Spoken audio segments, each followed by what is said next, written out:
आइए हम आपको बताते हैं कि राष्ट्रपति भवन को 400 गज पीछे क्यों खिसकाया गया था, राष्ट्रपति भवन को पहले क्या कहते थे।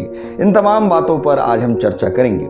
राष्ट्रपति भवन भारत सरकार के राष्ट्रपति का सरकारी आवास होता है, जिसे हम जानते हैं 1950 तक इसे वायसरॉय हाउस कहा जाता था।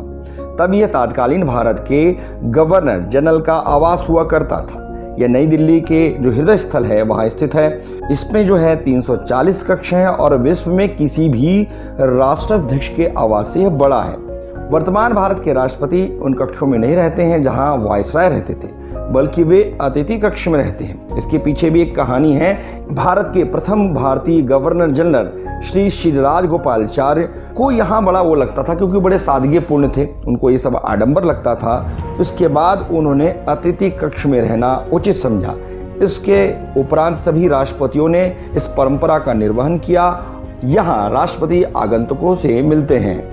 जब आप दिल्ली जाएंगे तो जो हम बातें आपको बता रहे हैं उसको बड़े ध्यान से देखिएगा। विजय चौक की तरफ से राष्ट्रपति भवन जब आप जाएंगे, उधर से गुजरेंगे, तो आपको राष्ट्रपति भवन की तरफ एक ऊंची सी सड़क जाती दिखाई देती है। ढंग से राष्ट्रपति भवन नहीं दिखता है। इसकी वजह काफी दिलचस्प है, जिसके चलते राष्ट्रपति भवन और नई दिल्ली की कुछ प्रमुख इमारतों के दो बड़े आर्किटेक्ट्स के बीच इन दोनों काफी तनातनी हो गई थी। ये दोनों थे एडविन लुटियंस और हर्बर्ट ब्रेकर। अक्सर हम बोलचाल में देखते हैं कि लुटियंस का काफ़ी हम जिक्र करते हैं कि लुटियंस की परंपरा, लुटियंस से जुड़े लोग, वही लुटियंस थे जो इसके आर्किटेक्ट थे। दोनों में इस बात को लेकर इतनी तनातनी हो गई कि वायसराय ने एक कमेटी बना दी। दिल्ली में ये इमारत बनेगी ये तय तभी हो गया था जब बंगाली क्रांतिकारियों के भय और दिल्ली से बाकी देश पर ढंग से नियंत्रण की संभावनाओं के चलते अंग्रेजी सरकार ने राजधानी कोलकाता से दिल्ली ले जाने का फैसला किया। ऑफिशियल ऐलान 1911 में लगे जॉर्ज पंचम के दरबार में हो गई। नई दिल्ली तो बनेगी ही, वायसराय के रहने के लिए एक आलीशान और विशालकाय वायसराय हाउस भी बनेगा।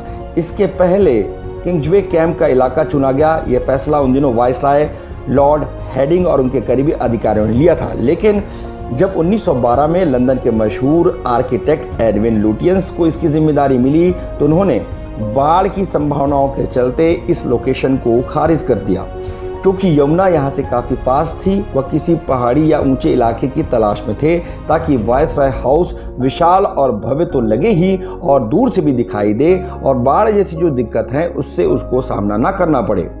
तब चुना गया रायसीना हिल पर सबसे टॉप की चोटी को।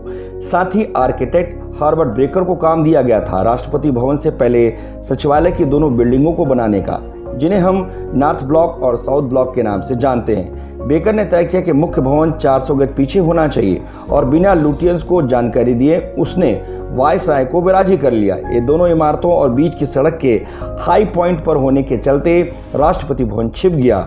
लुटियंस की बेकर से बिगड़ गई। काफ़ी कोशिश उसने की, लेकिन फिर भी वो जो पोजीशन वायसराय हाउस का चाहता था वो नहीं मिल पाया, जिसके चलते अरसे तक लुटियंस और बेकर में तनातनी रही। लुटियंस ने यह भी आरोप लगा दिया कि बेकर ये सब पैसे के लिए कर रहे हैं। एक कमेटी भी दोनों के झगड़े के बाद बनाएगी, लेकिन साल 1916 में उसने लुटियंस के तर्क को खारिज कर दिया।